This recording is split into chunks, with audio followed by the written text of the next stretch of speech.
Bienvenidos, hola, hola, hola to the Paseo podcast. I'm your host, Joshua Smyser-DeLeon. We are here and joined by the founder and president of the Puerto Rico Ice Hockey Association, Scott Vargas. And we're also, actually, for people watching on our YouTube channel, you're going to notice our background's a little different. We're not in my home office. We're actually in Johnny's Ice House West, located on Madison in Chicago, Illinois. And they have a little bar here called the Stanley Club. Get drinks here. You can watch free hockey games, and the drinks are pretty strong too. It's a good vibe. And we're going to talk a little bit more about Johnny's Ice House later on in the show because they've been so generous with this space, giving us the time to actually record here. So big shout out to Johnny's Ice House for their hospitality as we record this episode. But without further ado, Scott Vargas, welcome to the Paseo podcast. How you doing today? Thank you. I'm doing very well.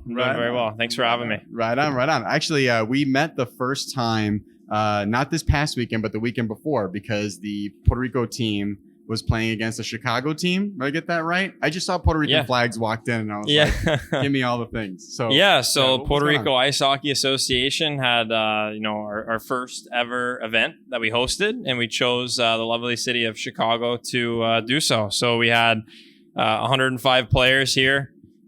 Split up across 4 different groups. We had 8 exhibition games, of which you got to witness. So Puerto Rico Ice Hockey Association, you founded this organization in 2019. It's a nonprofit. You essentially have, and I'll let you get into the semantics of everything, but authority over ice hockey coming out of the Puerto Rican community. For people listening, what should we know about the Puerto Rico Ice Hockey Association?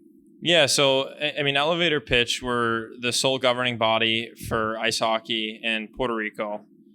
With that, that also goes across the Puerto Rican community worldwide. So a lot of, stateside Puerto Ricans like myself, like yourself, who are, encompassed in that. And, in addition to that, we really have 2 main things that we do, and one kind of feeds into the other. First, we recruit, engage, and develop ice hockey players. That means athletes that are already playing ice hockey, and that means athletes that have never touched the ice before. And then, with that, we're looking to build ultimately the national teams for Puerto Rico and, set them on the world stage within the governing body for ice hockey, which is the International Ice Hockey Federation. For those familiar with other sports, you might hear kind of FIBA with basketball, or FIFA for soccer, or football. And in that case, we're doing that same thing, and we're looking to, enter the world rankings and work our way up and really represent our nation. I remember early 2000s, there was the Puerto Rican basketball team had beat the USA team at the Olympics. I think it was Greece. And I remember feeling such a sense of pride because when you think about something like the Olympics, it's the one moment in time where Puerto Rico is actually acknowledged as its own entity, separate from the United States. When I think about Puerto Rico, I don't think about hockey. When I was on your website, it looked like you had more than just effort behind building up a national team for something like the Olympics. You actually had a pretty wide variety of different types of hockey teams. So can you share a little bit of like what different hockey teams make up the association? For me, it's, it is in a sense a business, right? We're incorporated, right? We are still an entity, even though we're a nonprofit, but it's still emotional, right? And really the birth of the association, it goes, far back. But if I kind of fast forward and start where we actually took to the ice, we weren't formalized, right? There wasn't that corporate structure. That actually came in 2020. When we first took the ice, it was in 2019. And we had a team of 11 players, and speak to that 11 players, which included the goalie, right? So 10 skaters and 1 goalie.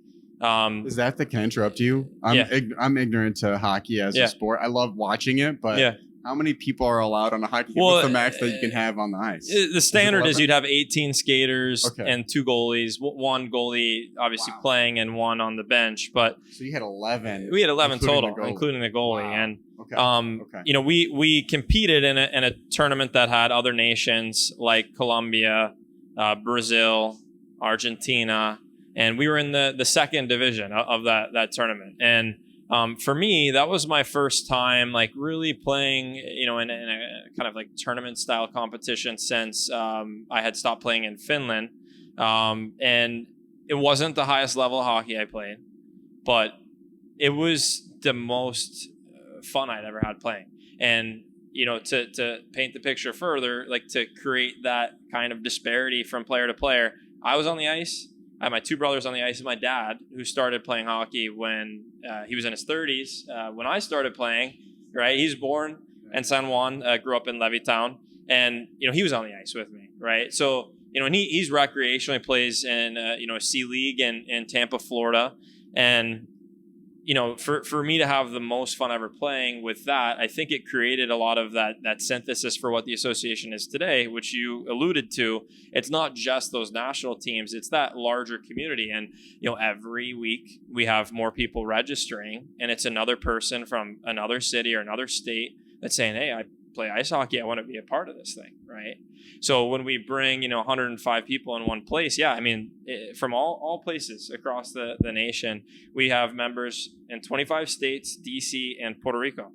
So it's all over. And the reason for that is because we don't want to cut it just with the national team, because quite frankly, the heartbeat of the association is some of those players that maybe aren't the most talented, right? They're those players that maybe were born on the island or more tied to the culture, and at the same time, they have kids that are going to eventually play, and we'd like them to be a part of the association as well. If you're of Puerto Rican descent, grandfather, grandparents, parents born on the island, you qualify to be a part of these teams.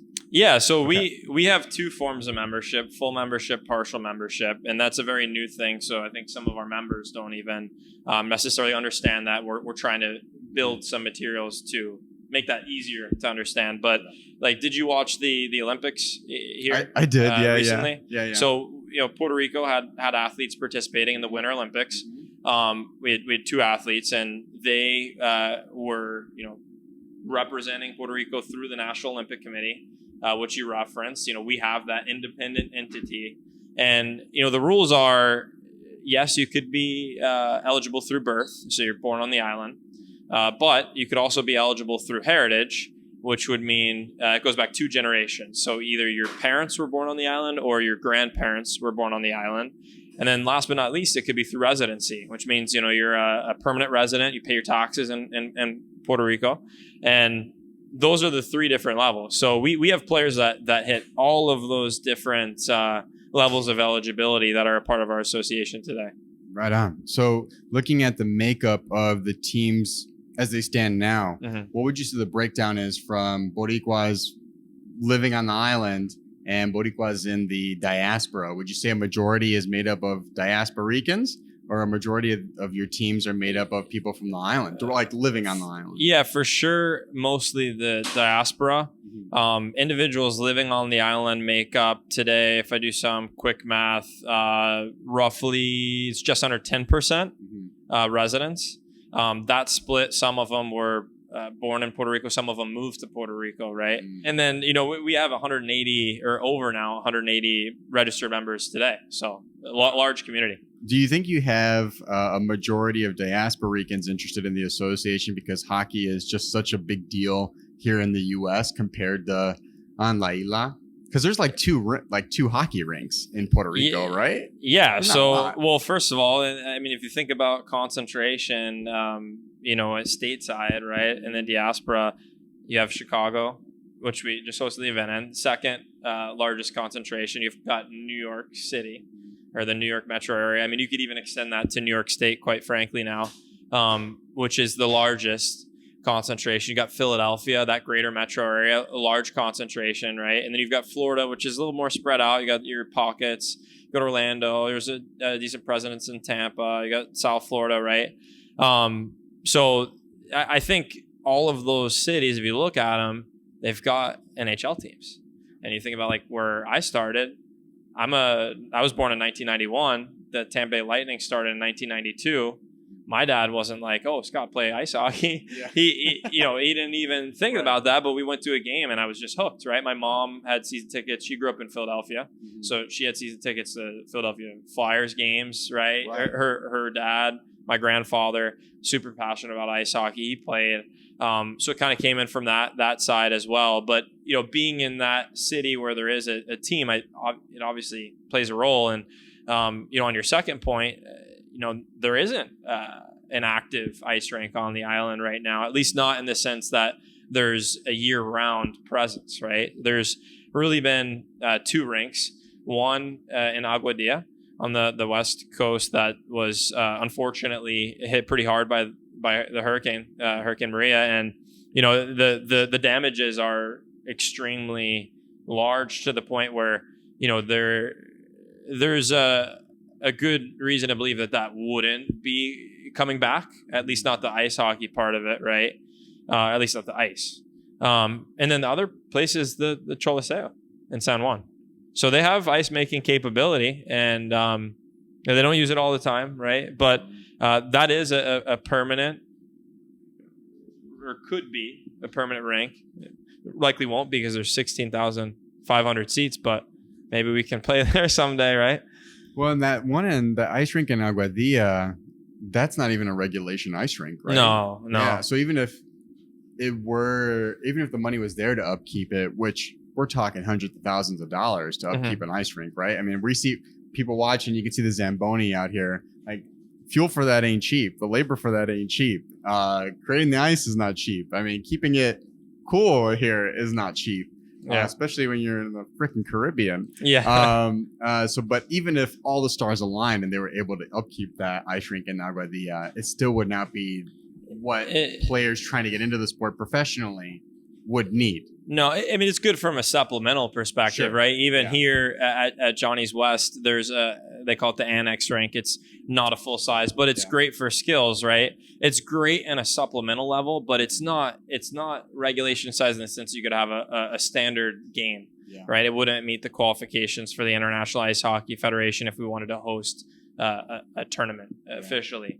And that's where, the fact that the Choliseo does have an opportunity to host us, I mean, that's a huge thing.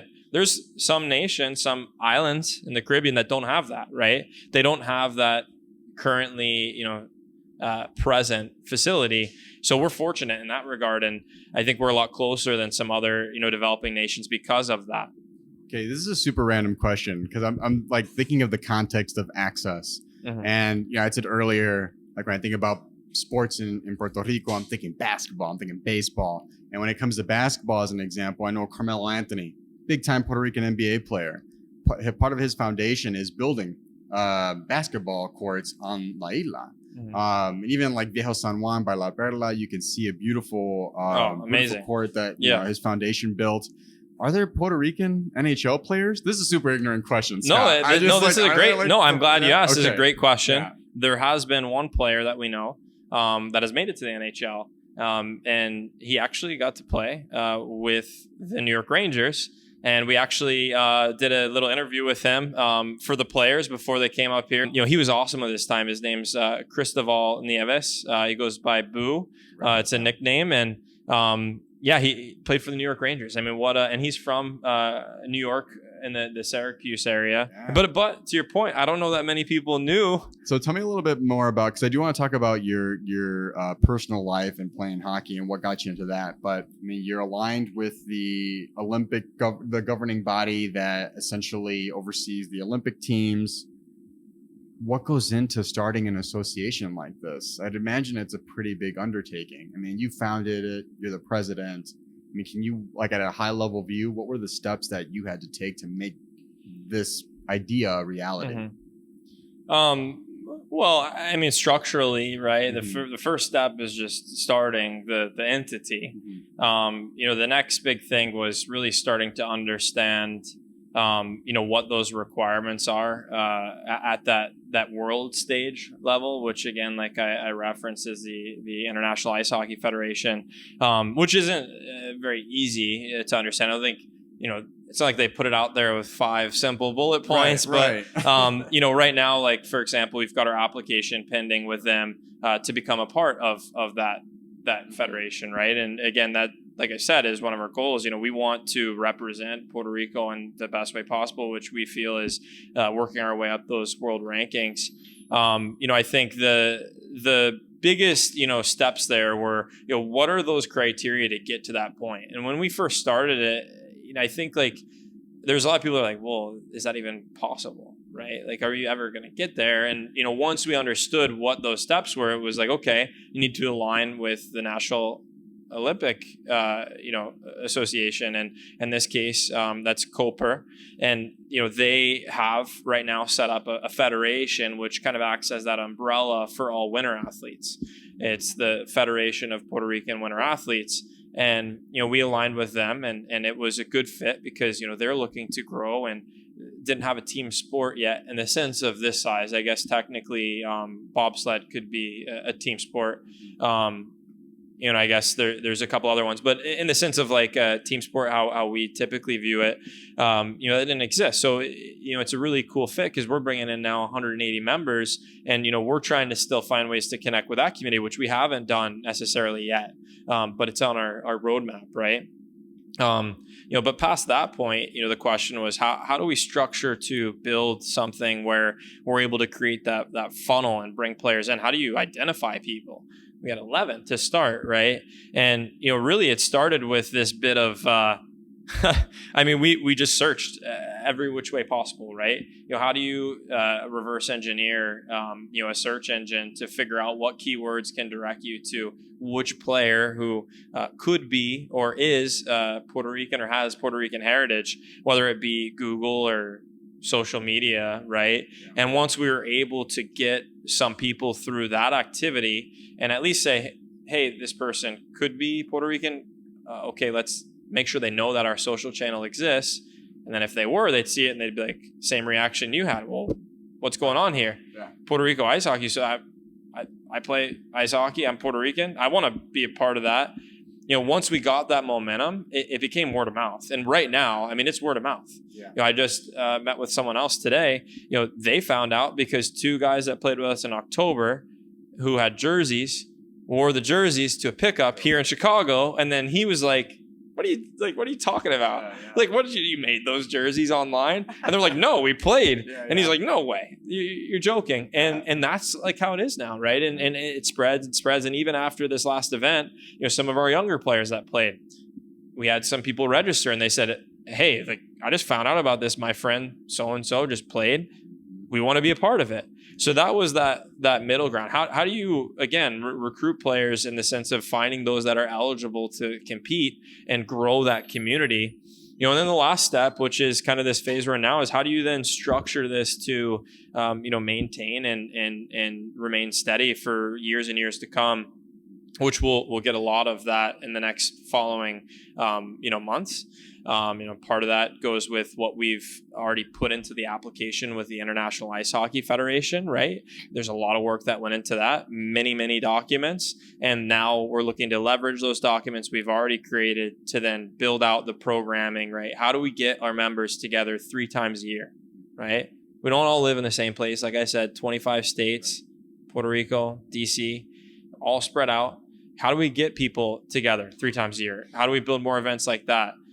With less, Scott Vargas doing things and more people integrated. And that was always the plan. And now, especially after this and being there and understanding every facet of that type of event, I think we're pretty prepared to do exactly that.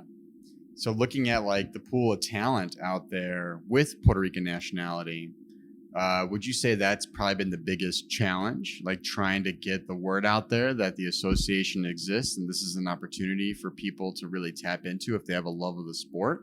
Or is there another challenge that's been bigger since you've started the association?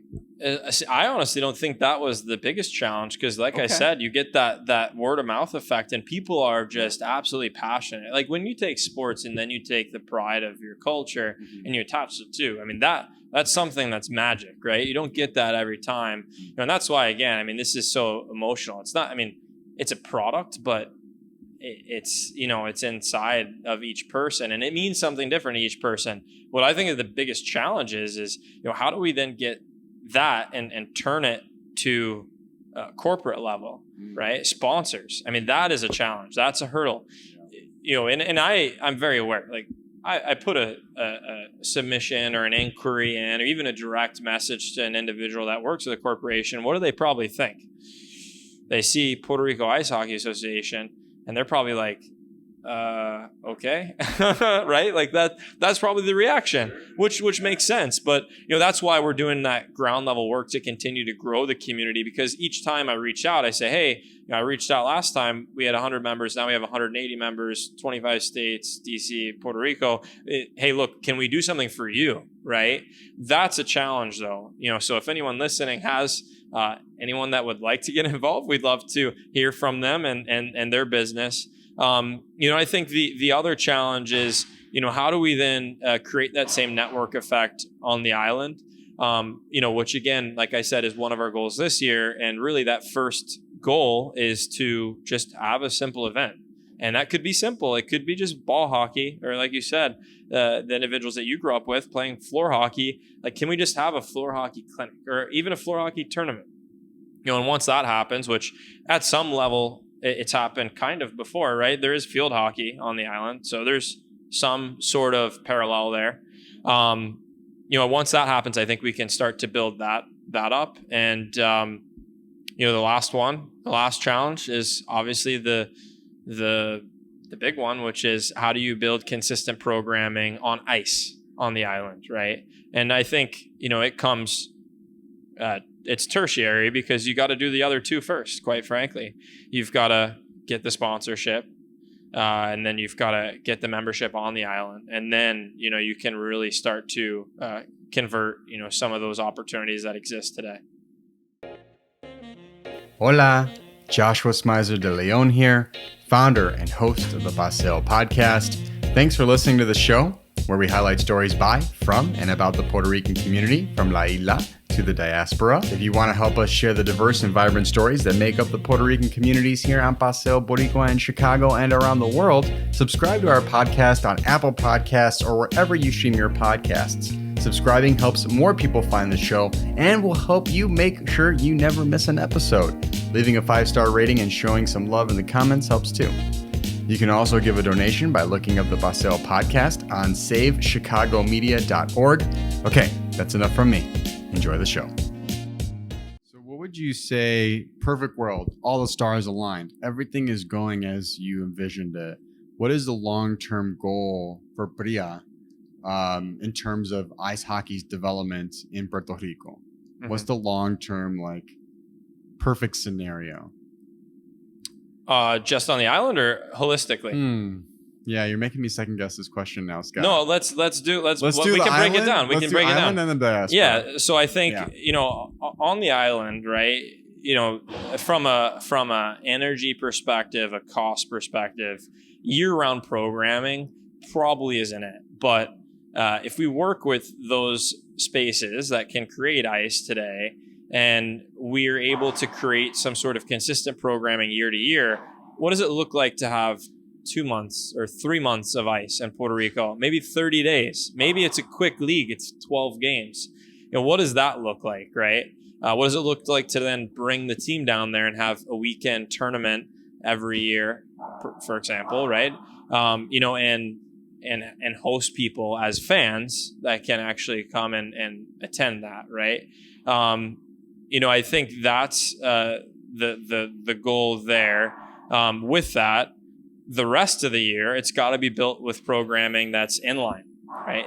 It has to be, and you can still learn a lot of the pieces to the game with that part of the sport, right? I mean, I think inline hockey is, like I said, one of those gateways where a lot of kids grew up and really honed skills like stick handling on an inline surface rather than ice.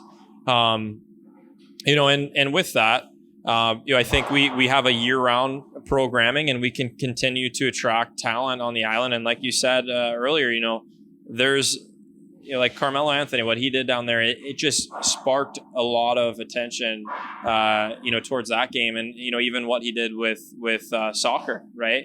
I've heard great things about that as well. Even though I don't know that the professional team necessarily worked out, but it sparked a lot of interest in that sport, and we've done a lot better as a nation in that sport recently. And then I think at an international level, what does it look like for Puerto Rico to not only compete in the IHF, but really start to work our way up those rankings? And I spent a lot of time watching every one of those divisions, and I don't see any reason why, with the talent that we have in our pipeline today, many players that are under the age of 20, in both men and women categories, I see no reason why we can't work our way up those rankings and be at least in the middle, the thick of things, right? So I think that's the vision, and that's the direction we're headed. And again, like I said earlier, all those other things, how do we get everyone together, the whole group, 3 times a year, or at least give that opportunity 3 times a year? But all that combined, again, I think it's a pretty amazing thing. It's something that hopefully comes sooner rather than later. Like I said, sending good vibes your way, man. I hope everything that you're working towards comes a lot sooner than the timelines that y'all have set in place. Okay, Scott, it's been great talking to you. For people that are listening, watching, that want to keep up with the association, learn more, maybe they want to volunteer or support the association, how would they be able to do that? Give us all the ways people can stay in contact with your organization. Yeah, for sure. So website, www.puertoricoicehockey.com. Instagram is at Puerto Rico Ice Hockey. Facebook is / Puerto Rico Ice Hockey. And those are really the best ways. The more people that follow us, the easier it is for us to get new information out. We'll be playing again at least one more time this year. We'll be playing in September down in South Florida at the LATAM Cup. Had a gold medal with the women's team last year, and hoping to build off of that success, bring some more gold home, and that's the best way. I love it. Okay, well that's all the questions I have for you today. Shout out again, Johnny's Ice House, for hosting us. Really appreciate the space. Again, we're in the Stanley Club, the #1 bar in Chicago to watch hockey live. Scott Vargas, president and founder of the Puerto Rico Ice Hockey Association. Thank you again for being on the Paseo podcast. Thank you. Appreciate it.